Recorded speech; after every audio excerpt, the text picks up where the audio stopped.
Hello everyone. आज का हमारा टॉपिक है conduction of nerve fibre through synapse, कि कैसे साइनेप्स के थ्रू जो नर्व फाइबर नहीं, नर्व इम्पल्स किस तरीके से साइनेप्स के थ्रू आगे कंडक्ट किया जाएगा। तो एक एक करके इसके बारे में पूरा डिटेल पढ़ते हैं।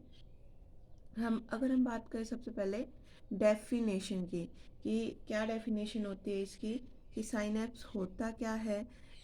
अगर साइनेप्स की हम बात करें इन जनरल टर्म्स की अपने लैंग्वेज में, तो synapse mean closing of hands. Definition की बात करें कि प्रॉपर डेफिनेशन क्या होगी साइनेप्स की, तो synapse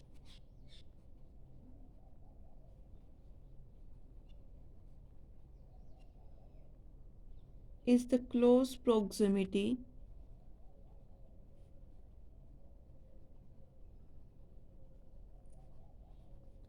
of end knob of axon of one neuron and dendron या फिर cell body of next neuron.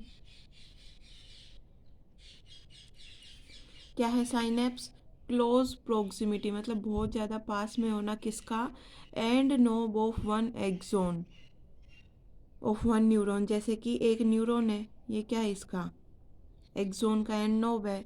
इस end knob of one neuron का अगले जो इससे नेक्स्ट न्यूरॉन है, या तो डायरेक्ट उसकी सेल बॉडी, अगर सेल बॉडी के पास डेंड्रोन है तो डायरेक्ट डेंड्रोन के साथ कॉन्टेक्ट में होना, बहुत ज़्यादा क्लोज प्रोक्सिमिटी में होना, वो क्या कहलाएगा? साइनेप्स कहलाएगा। तो जो ये डायग्राम मैंने बनाया है ये क्या है? एक साइनेप्स है। कि ये तो है फर्स्ट वाला न्यूरॉन, प्रीवियस न्यूरॉन, और ये है सेकंड या फिर नेक्स्ट न्यूरॉन। फर्स्ट वाले न्यूरॉन के एक्सोन के साइनेप्टिक नोब और नेक्स्ट वाले न्यूरॉन के या तो वो सेल बॉडी हो सकते हैं या फिर डेंड्रोन हो सकता है। उन दोनों के बीच में बहुत ज़्यादा क्लोज प्रोक्सिमिटी होना, बहुत ज़्यादा उनका पास होना किसकी फॉर्मेशन करता है? एक साइनेप्स की फॉर्मेशन करता है। तो ये है साइनेप्स की डेफिनेशन। इजी सी है, बहुत आसान है। अगर हम बात करें फंक्शनल एनाटॉमी ऑफ साइनेप्स,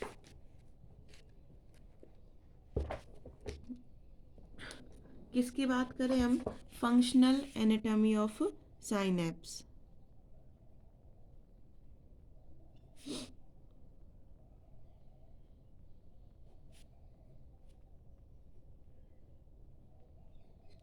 तो जो टर्म है साइनेप्स, वो सबसे पहले दी थी सर चार्ल्स सैरिंगटन। किसने दी थी?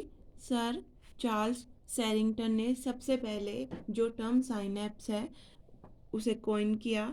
उसके बाद इसकी जो फिजियोलॉजिकल इम्पोर्टेंस है साइनेप्स की, कि ये कैसे नर्व इम्पल्स को कंडक्ट करेगा, मतलब इसका जो फंक्शनल रोल है, इसका जो फिजियोलॉजिकल इम्पोर्टेंस है, वो सर चार्ल्स सैरिंगटन ने नहीं दिया था। वो एक दूसरे साइंटिस्ट हुए थे 1963 में, मैक्लिनन।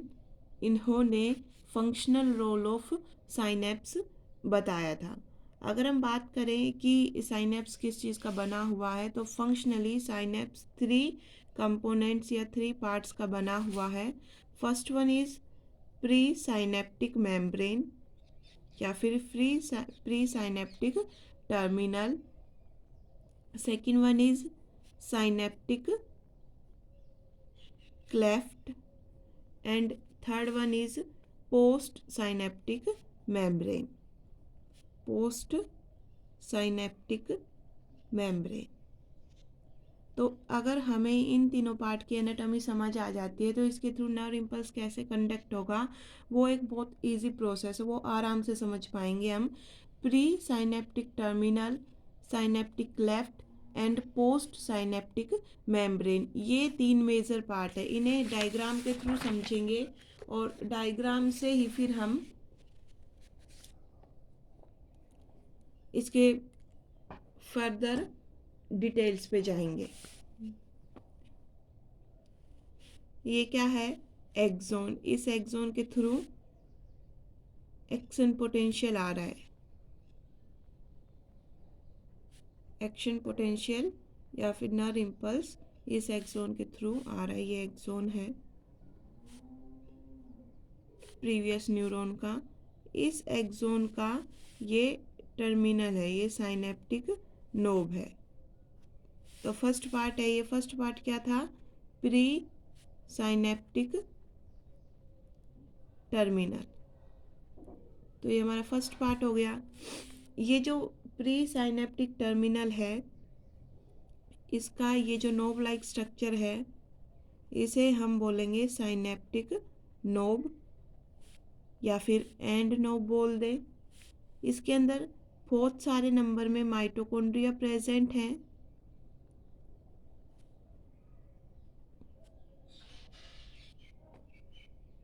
एंडोप्लाज्मिक रेटिकुलम प्रेजेंट मिलेंगे।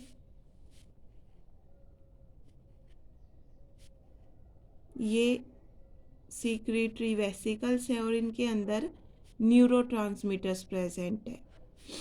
ये क्या है? सीक्रेटरी या फिर सिनेप्टिक वेसिकल। और इन सिनेप्टिक वेसिकल का डायमीटर होता है 50 नैनोमीटर डायमीटर है। इनके अंदर ये क्या भरे हुए हैं? Neuro transmitter. और यहाँ पे voltage gated calcium channel present है।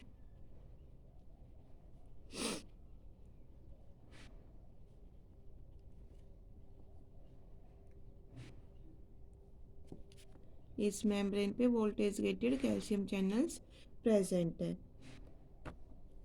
तो इस पहली वाली प्री सिनेप्टिक टर्मिनल के बारे में क्या देखा हमने कि ये फर्स्ट वाले न्यूरॉन का जो एंडिंग है, एक्सोन का एंडिंग है, एंड नोब, एक्चुअल में ये वो है। इसके पास वेरियस एनाटॉमी हो सकती है, मतलब ये अलग अलग शेप का हो सकता है, पर जनरली ये राउंडेड या फिर ओवल शेप का मिलेगा। और इसे हम क्या नाम देते हैं? सिनेप्टिक नोब या फिर बटन टर्मिनेक्स या फिर एंड फिट नाम देते हैं। हर एक जो सिनेप्टिक नोब है इसके पास एंडोप्लाज्मिक रेटिकुलम, माइटोकॉन्ड्रिया मिल रहे हैं, मतलब वो क्या प्रोवाइड करवाएंगे? एनर्जी प्रोवाइड करवाएंगे in the form of ATP molecule for the synthesis of neurotransmitter. और बहुत सारे सिनेप्टिक वेसिकल्स प्रेजेंट हैं। ये जो सिनेप्टिक वेसिकल है ये स्टोर करके रखते हैं near about 2000 to 10,000 molecule of neurotransmitter. और जो न्यूरोट्रांसमीटर है उनका नेचर एक्साइटेटरी भी हो सकता है और इनहिबिटरी भी हो सकता है। ये एक्साइटेटरी नेचर के न्यूरोट्रांसमीटर भी हो सकते हैं और ये इनहिबिटरी नेचर के न्यूरोट्रांसमीटर भी हो सकते हैं। हर एक जो साइनेप्टिक वेसिकल है उसका डायमीटर मैंने बता दिया कितना होगा? 50 नैनोमीटर डायमीटर होगा। ये जो thick and pre synaptic axonal membrane है इसके अंदर बहुत सारे वोल्टेज गेटेड कैल्शियम चैनल भी प्रेजेंट है। तो ये हमने फर्स्ट वाले की बात की। जो मैंने चीज़ें बताई हैं ये आप जब पेपर में लिखेंगे तो थ्योरी में भी लिखेंगे कि जैसे सबसे पहले कि these are ending of the axon of neuron, though these have varied anatomical form but mostly these are small oval or rounded knob called synaptic knob. Each synaptic knob has endoplasmic reticulum, mitochondria and many synaptic vesicles. Synaptic vesicles store neurotransmitter substance, each having near about 2000 to 10,000 molecule of neurotransmitter chemical like for example acetyl choline. तो इस तरीके से जो भी चीज़ें मैंने बताई हैं वो आप थ्योरी में लिख देंगे। फिर हम बात किसकी करते हैं? साइनेप्टिक क्लेफ्ट की। देखिए डायग्राम बनाना बहुत ज़रूरी है क्योंकि बायो में डायग्रामेटिकली चीज़ें ज़्यादा अच्छे से समझ में आएंगी। साइनेप्टिक क्लेफ्ट की अगर हम बात करें तो जो ये स्पेस दिख रहा है बीच में, ये वाला स्पेस,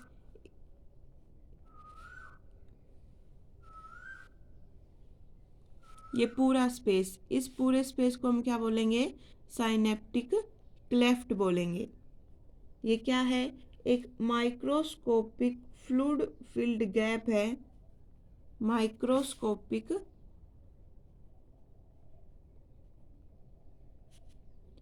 फ्लूइड फिल्ड गैप है और 200 एंगस्ट्रम का गैप है ये। किस किस के बीच में?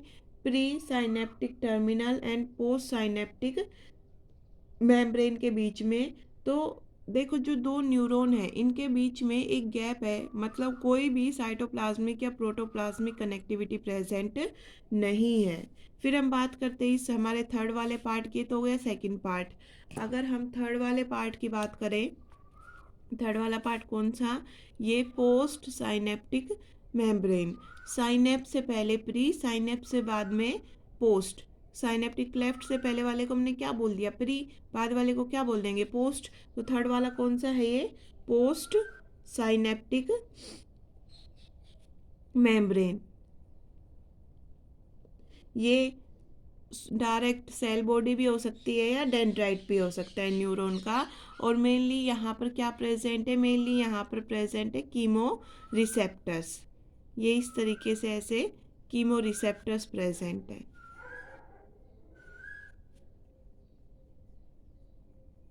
या फिर रिसेप्टर प्रोटीन्स। इन रिसेप्टर प्रोटीन का नाम ही हमने कीमो रिसेप्टर दे दिया। ये कैसे नेचर में हो सकते हैं? ये एक्साइटेटरी नेचर के भी हो सकते हैं और ये इनहिबिटरी नेचर के भी हो सकते हैं। वो डिपेंड करता है कि किस टाइप का इनके पास न्यूरोट्रांसमीटर आया है। तो ये एक्साइटेटरी नेचर के हो सकते हैं और इनहिबिटरी नेचर के भी हो सकते हैं। फिर इनके पास यहाँ पर चैनल प्रेजेंट है। चैनल्स प्रेजेंट होते हैं इस मेम्ब्रेन के ऊपर। यहाँ चैनल प्रेजेंट होंगे। कौन कौन से चैनल प्रेजेंट होंगे? चैनल्स या फिर पोर्स प्रेजेंट होंगे for the entry of ions in dendrite. Dendrite के अंदर एंट्री ऑफ आयन के लिए, मेनली सोडियम आयन के लिए, यहाँ पर सोडियम चैनल प्रेजेंट मिलेंगे।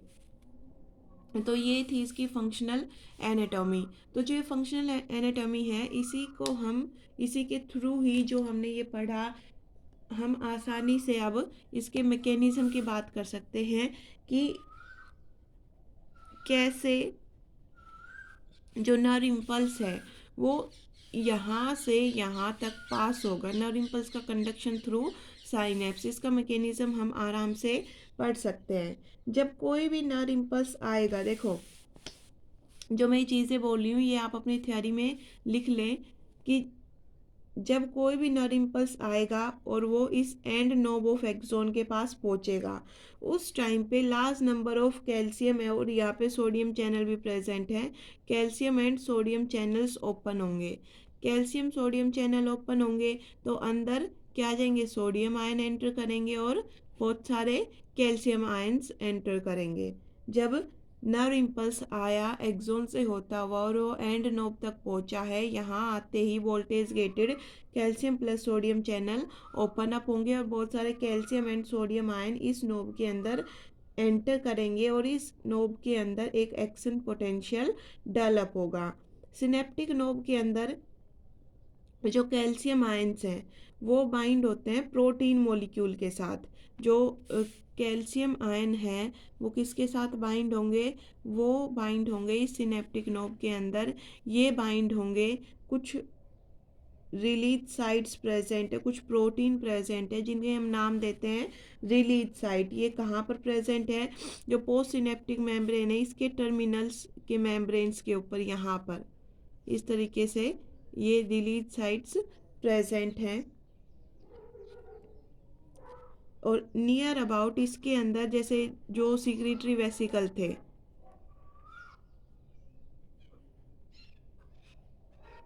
तो करीब एक टाइम में 300 साइनेप्टिक वेसिकल्स हैं, वो अपने न्यूरोट्रांसमीटर को रिलीज करेंगे थ्रू एक्सोसाइटोसिस। कि ये इस मेम्ब्रेन के पास आएंगे, फ्यूज होंगे और इस मेम्ब्रेन के अंदर जो भी मटेरियल है उसे बाहर निकाल देंगे। तो एसिटाइल कोलिन, गाबा, एड्रीनलिन, नोर एड्रीनलिन या फिर एपिनेफ्रिन, नोर एपिनेफ्रिन, ये क्या है? न्यूरोट्रांसमीटर्स हैं। तो एक जब ये नर्व इम्पल्स आएगा, यहाँ से एक्शन पोटेंशियल आ रहा है, कैल्शियम आयन अंदर आ रहे हैं, वो बाइंड अप हो रहे हैं इन रिलीज साइट के बाद साथ में।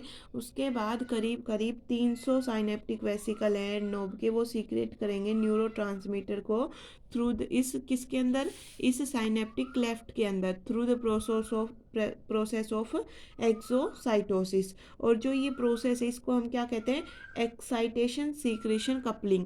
कि जैसे ही ये कैल्शियम आयन रिलीज साइट से जुड़ा, सीक्रेटरी वेसिकल एक्साइट हुए और वो सीक्रेट कर रहे हैं, तो एक्साइटेशन सीक्रेशन, या फिर हम ये कह सकते हैं कि सोडियम आयन के अंदर आने की वजह से इसके अंदर एक्शन ऑफ डिपोलराइजेशन या फिर वेव ऑफ डिपोलराइजेशन स्टार्ट हुआ। तो ये क्या हुआ, एंड नोब एक्साइट हुआ, इसके एक्साइट होने की वजह से न्यूरोट्रांसमीटर का एक्सक्रीशन हुआ है।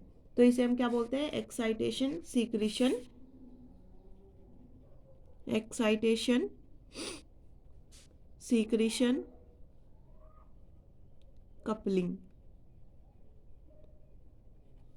Excitation secretion coupling. और कितनी अमाउंट में न्यूरोट्रांसमीटर है वो रिलीज होंगे, वो डायरेक्टली प्रोपोर्शनल है, वो डिपेंडेंट है कि कितने number of calcium ion synaptic knob के अंदर एंटर हुए हैं। कि भाई न्यूरोट्रांसमीटर है वो कितने रिलीज किए जाएंगे, कितने सीक्रेट किए जाएंगे एक्सोसाइटोसिस के थ्रू, वो किसके ऊपर डिपेंड करता है, number of calcium ion entering inside synaptic knob. अब दो तरीके के नर्व फाइबर हैं, कोलिनर्जिक और adrenergic. Cholinergic nerve fibre and adrenergic nerve fibre. Cholinergic nerve fibre के अंदर एसिटाइल कोलिन न्यूरोट्रांसमीटर होगा। एड्रीनर्जिक नर्व फाइबर के अंदर एपिनेफ्रिन या फिर एड्रीनलिन न्यूरोट्रांसमीटर प्रेजेंट होगा। एसिटाइल कोलिन है वो फर्स्ट न्यूरोट्रांसमीटर है जो कि आइसोलेट किया गया था, और ये आइसोलेट किया था ओटो लोवी ने 1920 में। कहाँ से ये आइसोलेट किया था, कि जो फ्रोग के हार्ट की, फ्रोग के हार्ट की वेगस नर्व से, फ्रोग के हार्ट के अंदर जो वेगस नर्व जा रही थी ना, उससे parasympathetic nerve ending of vagus nerve से इस एसिटाइल कोलिन को आइसोलेट किया था। जो कोलिनर्जिक नर्व फाइबर है इसका एग्जांपल हम दे सकते हैं, कोलिनर्जिक का post ganglionic parasympathetic nerve fibre, और इसका एड्रीनर्जिक का हम दे सकते हैं post ganglionic sympathetic nerve fibre, इनका एग्जांपल हो जाएगा। फिर ये तो रिलीज हो गए भाई, और इस साइनेप्टिक लेफ्ट के अंदर आ गए। अब क्या होगा, अब चलेगा इनका कीमो रिसेप्शन। तो जो ये मैंने मैकेनिज्म में ये पूरी अब तक जितनी भी राम कथा गाई है, जो भी प्रोसेस बताई है, उस प्रोसेस को हम क्या बोलेंगे, न्यूरो सीक्रेशन। न्यूरो सीक्रेशन मतलब कि किसका, न्यूरोट्रांसमीटर का सीक्रेशन। अभी तक यही तो सारी बात बताई है कि मैंने जो भी अभी तक सारी बात बताई उसका कंक्लूजन क्या निकला, कि न्यूरोट्रांसमीटर रिलीज हो रहे हैं, रिलीज ऑफ न्यूरोट्रांसमीटर। तो फर्स्ट जो प्रोसेस है मैकेनिज्म के अंदर, उसे हमने क्या नाम दिया, न्यूरो सीक्रेशन नाम दिया। अब हम बात करते हैं इसके नेक्स्ट स्टेप की, जो कि किसके ऊपर चलेगा, पोस्ट साइनेप्टिक मेम्ब्रेन के ऊपर चलेगा। ये पोस्ट साइनेप्टिक मेम्ब्रेन के ऊपर यहाँ पर कीमो रिसेप्टर्स प्रेजेंट है। तो जो सेकंड प्रोसेस है वो कौन सी होगी, कीमो रिसेप्शन। वो प्रोसेस कौन सी है, कीमो रिसेप्शन। इसके अंदर क्या होगा कि जो न्यूरोट्रांसमीटर सब्सटेंस है वो कुछ स्पेशल मॉलिक्यूल के अंदर, ये क्या है, साइनेप्टिक क्लेफ्ट है, ये साइनेप्टिक क्लेफ्ट के अंदर क्या है, ये न्यूरोट्रांसमीटर है। तो ये न्यूरोट्रांसमीटर हैं वो कुछ स्पेशल मॉलिक्यूल जिन्हें हम क्या बोलते हैं, कीमो रिसेप्टर बोलते हैं। इन और वो कीमो रिसेप्टर कहाँ है, डेंड्राइट की मेम्ब्रेन के ऊपर इनके साथ आके बाइंड होंगे। ये जो कीमो रिसेप्टर है इसकी वजह से क्या होगा कि केमिकल गेटेड या फिर ligand gated channel open up होंगे। यहाँ पे क्या है, ये केमिकल गेटेड या फिर लिगेंड गेटेड, मैंने वोल्टेज गेटेड नहीं बोला, मैंने बोला है केमिकल या फिर ligand gated channels open up होंगे। जिसकी वजह से इस न्यूरॉन के अंदर, नेक्स्ट न्यूरॉन के अंदर न्यू एक्शन पोटेंशियल जनरेट होगा। हर एक जो कीमो रिसेप्टर है ना, ये कीमो रिसेप्टर, इसके दो कंपोनेंट होते हैं। जैसे ये मेम्ब्रेन है, इस मेम्ब्रेन के ऊपर ये कीमो रिसेप्टर है। इसके मेनली दो कंपोनेंट है। कौन कौन से हैं? एक तो बाइंडिंग कंपोनेंट और दूसरा है आयोनोफोर कंपोनेंट। दो कंपोनेंट है, बाइंडिंग कंपोनेंट एंड आयोनोफोर कंपोनेंट। जो बाइंडिंग कंपोनेंट है वो है ये वाला रीजन। ये क्या है? प्रोट्रूड है, मतलब बाहर की ओर निकला हुआ है। किसके अंदर? साइनेप्टिक क्लेफ्ट के अंदर। और ये किसके साथ बाइंड होगा? ये बाइंड होगा न्यूरोट्रांसमीटर के साथ। तो इसके दो ही बात है कि भाई ये बाहर की ओर निकला हुआ है, साइनेप्टिक क्लेफ्ट में है, और इसके पास क्या के बाइंड होगा? न्यूरोट्रांसमीटर यहाँ के बाइंड होगा। फिर हम बात करते हैं इसके आयनोफोर कंपोनेंट की। ये आयनोफोर कंपोनेंट क्या है कि जो ये पोस्ट साइनेप्टिक मेम्ब्रेन है इसको पास करता हुआ, और जो ये न्यूरोप्लाज्म है, नेक्स्ट न्यूरॉन का जो ये न्यूरोप्लाज्म है, इसके अंदर प्रोजेक्टेड आउट है, इसके अंदर आया हुआ है।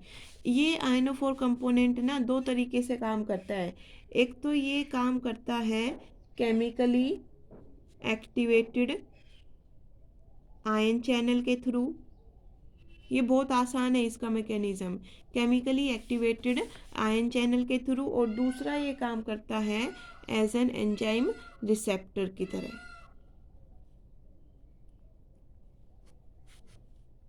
तो दो तरीके इसके काम करने के। केमिकली एक्टिवेटेड आयन चैनल के थ्रू जब ये काम करेगा, मतलब क्या है कि इसके पास सोडियम पोटेशियम क्लोराइड, ये तीन चैनल्स प्रेजेंट है। इसके थ्रू सिर्फ क्लोराइड आयन एंटर कर सकता है, इसके थ्रू सिर्फ के प्लस, इसके थ्रू बहुत सारे अमाउंट में एन ए प्लस और थोड़ा बहुत के प्लस। जब जो न्यूरोट्रांसमीटर है अगर वो एक्साइटेटरी नेचर का सिग्नल लेके आया है तो सिर्फ सोडियम चैनल ओपन अप होंगे। अगर जो न्यूरोट्रांसमीटर है वो इनहिबिटरी नेचर का सिग्नल लेके आया है, उस टाइम पे ये दोनों क्या होंगे? ये दोनों एक्टिवेट होंगे। मतलब अगर एक्साइटेटरी नेचर का नर्व इम्पल्स आया है तो सिर्फ सोडियम चैनल ओपन अप होंगे, और अगर इनहिबिटरी नेचर का न्यूरोट्रांसमीटर आया है तो पोटेशियम प्लस क्लोराइड दोनों चैनल ओपन अप होंगे। तब सोडियम चैनल ओपन अप नहीं होगा। पहली बार में सिर्फ ये और दूसरी बार में ये दोनों।